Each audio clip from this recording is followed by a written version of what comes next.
தமிழ்நாடு சட்டப்பேரவையில் இரண்டாவது முறையாக நிறைவேற்றப்பட்ட 10 மசோதாக்களை குடியரசுத் தலைவருக்கு ஆளுநர் RN ரவி அனுப்பி வைத்தது சட்டவிரோதமானது என்று உச்சநீதிமன்றம் பரபரப்பு தீர்ப்பளித்துள்ளது. வேறு வழி இல்லாததால் 10 மசோதாக்களுக்கு ஒப்புதல் அளிப்பதாகவும் அவை அமலுக்கு வருவதாகவும் நீதிமன்றம் தெரிவித்துள்ளது. சட்டப்பேரவையில் நிறைவேற்றப்பட்ட மசோதாக்களுக்கு ஒப்புதல் தராமல் கிடப்பில் போட்டது, பல்கலைக்கழக துணைவேந்தர்கள் நியமனங்களில் குறுக்கீடு உள்ளிட்டவைகளை முன்வைத்து ஆளுநர் RN ரவிக்கு எதிராக தமிழ்நாடு அரசு உச்சநீதிமன்றத்தில் வழக்கு தொடுத்தது. நீதிமன்றத்தில் வாதங்கள் நிறைவடைந்த நிலையில் நீதிபதிகள் பர்திவாலா, R மகாதேவன் ஆகியோர் அடங்கிய அமர்வு இன்று தீர்ப்பளித்தது. அதன்படி சட்டப்பேரவையில் இரண்டாவது முறையாக நிறைவேற்றி அனுப்பிய 10 மசோதாக்களுக்கு ஆளுநர் அன்றே ஒப்புதல் அளித்திருக்க வேண்டும் என்று நீதிபதிகள் கருத்து தெரிவித்தனர். 10 மசோதாக்களை குடியரசுத் தலைவருக்கு ஆளுநர் அனுப்பி வைத்தது சட்டவிரோதம் என்று கூறிய நீதிபதிகள், குடியரசுத் தலைவருக்கு 10 மசோதாக்களை ஆளுநர் அனுப்பி வைத்தது செல்லாது என்றும் தீர்ப்பளித்தனர். மசோதாக்களை குடியரசுத் தலைவருக்கு அனுப்பிய ஆளுநர் RN ரவியின் செயல்பட்டு நேர்மையானதாக இல்லை என்றும் ஆளுநருக்கென தனிப்பட்ட வீட்டோ அதிகாரங்கள் இல்லை என்றும் நீதிபதிகள் தெரிவித்தனர். தொடர்ந்து ஆளுநர் RN ரவி நிறுத்தி வைத்த 10 மசோதாக்களுக்கு ஒப்புதல் அளித்தும் நீதிபதிகள் உத்தரவிட்டனர். வேறு வழியில்லாத காரணத்தால் தனி அதிகாரத்தை பயன்படுத்தி மசோதாக்களுக்கு ஒப்புதல் அளிக்கப்படுவதாகவும் நீதிபதிகள் கூறினர்.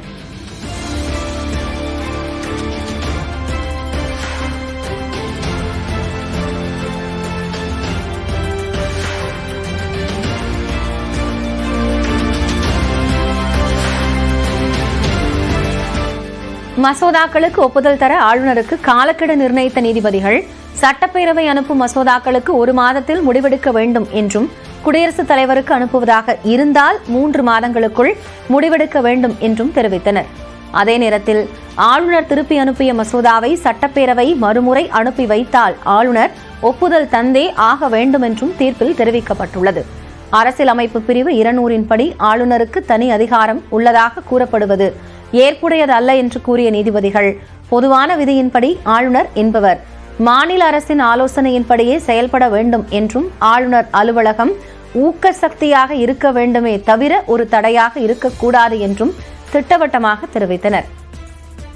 மேலும் அரசியலமைப்பு சட்டம் எவ்வளவு நல்லதாக இருந்தாலும் அதனை செயல்படுத்துபவர்கள் நல்லவர்களாக இல்லாவிட்டால் அது மோசமானதாகவே இருக்கும் என்ற அம்பேத்கரின் கூற்றை மேற்கோள் காட்டி நீதிபதிகள் தீர்ப்பை நிறைவு செய்தனர்.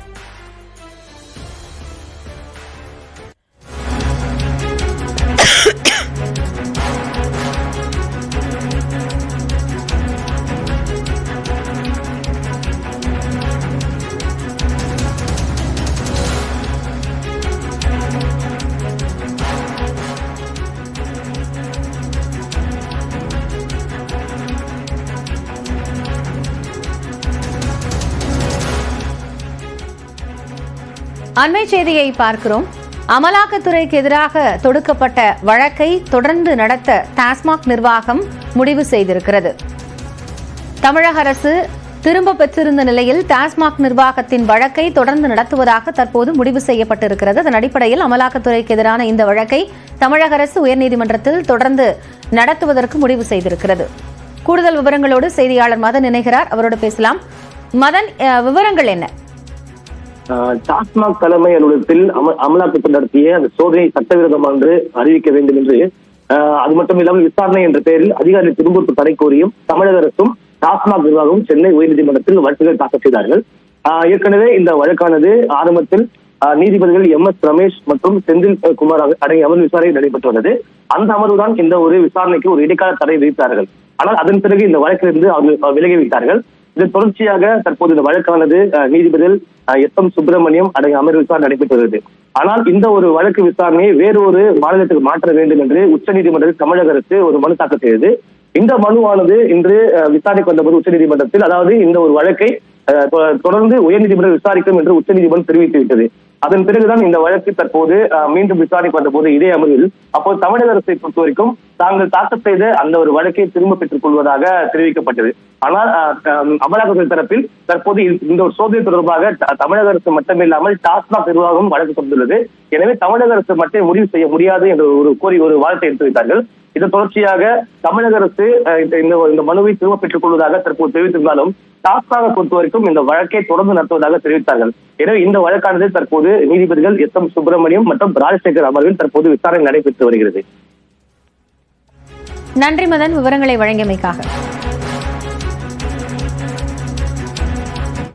ஆளுநருக்கு எதிரான வழக்கில் உச்சநீதிமன்ற தீர்ப்பு தமிழ்நாட்டிற்கு மட்டுமின்றி அனைத்து மாநில அரசுகளுக்கும் கிடைத்த மாபெரும் வெற்றி என சட்டப்பேரவையில் முதலமைச்சர் தெரிவித்தார்.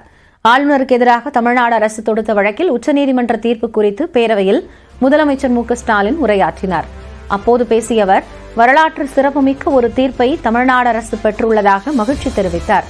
சட்டமன்றத்தில் 2ஆம் முறையாக நிறைவேற்றி அனுப்பி வைத்த மசோதாக்களை ஆளுநர் நிறுத்தி வைத்திருந்தது சட்டவிரோதம் என்றும் அந்த சட்ட முன்வடிவுகளுக்கு ஆளுநரே ஒப்புதல் அளித்ததாக உச்சநீதிமன்றம் தீர்ப்பு வழங்கியிருப்பதாகவும் கூறினார். திமுகவின் உயிர் நாடியான மாநிலத்தில் சுயாட்சி, மத்தியில் கூட்டாட்சி என்ற கொள்கையை நிலைநாட்டும் வகையில் தமிழ்நாடு போராடும் என்றும் முதலமைச்சர் திட்டவட்டமாக குறிப்பிட்டார். தமிழ்நாடு அரசின் வாதத்தில் இருந்த நியாயத்தை ஏற்று மாண்புமிகு ஆளுநர் அவர்கள் நிறுத்தி வைத்திருந்தது சட்டவிரோதமானது என்றும்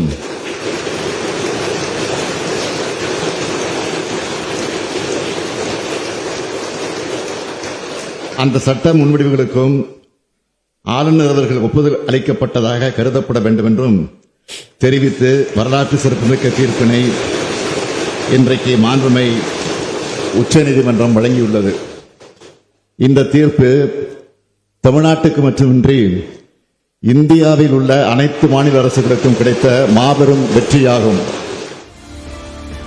ஆளுநரிடம் நிலுவையில் இருந்த 10 மசோதாக்களுக்கும் உச்சநீதிமன்றம் ஒப்புதல் அளித்ததற்கு வரவேற்பு தெரிவித்து கடலூரில் திமுகவினர் பட்டாசு வெடித்து பொதுமக்களுக்கு இனிப்பு வழங்கி கொண்டாட்டத்தில் ஈடுபட்டனர்.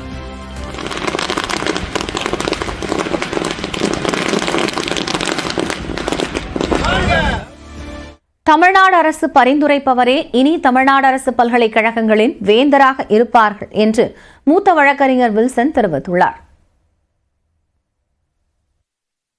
இந்த 10 மசோதாக்களும் வெவ்வேறு பல்கலைக்கழகத்திலிருந்து அவர் சான்சலரா ரிமூவ் பண்றது அந்த மசோதாக்கள். இப்போ இன்னிலிருந்து அவர் ஒரு சான்சலரா நீடிப்பாரா? அதை எப்படி புரிஞ்சுக்க வேண்டியதா இருக்கு? உச்சநீதிமன்ற தீர்ப்பின் பிரகாரம் team to have granted ascent சொன்னதுனால அது தமிழக அரசு அது ஒரு நோட்டிபிகேஷனாக உச்சநீதிமன்ற தீர்ப்பை நோட்டிபிகேஷனாக கொண்டு வந்தால் உடனடியாக அவர் அந்த பதவியிலிருந்து நீக்கப்படுவார். உச்சநீதிமன்ற தீர்ப்பை ஏற்று ஆளுநர் பதவியில் இருந்து RN ரவி விலக வேண்டும் என இந்திய கம்யூனிஸ்ட் மாநில செயலாளர் முத்தரசன் தெரிவித்துள்ளார்.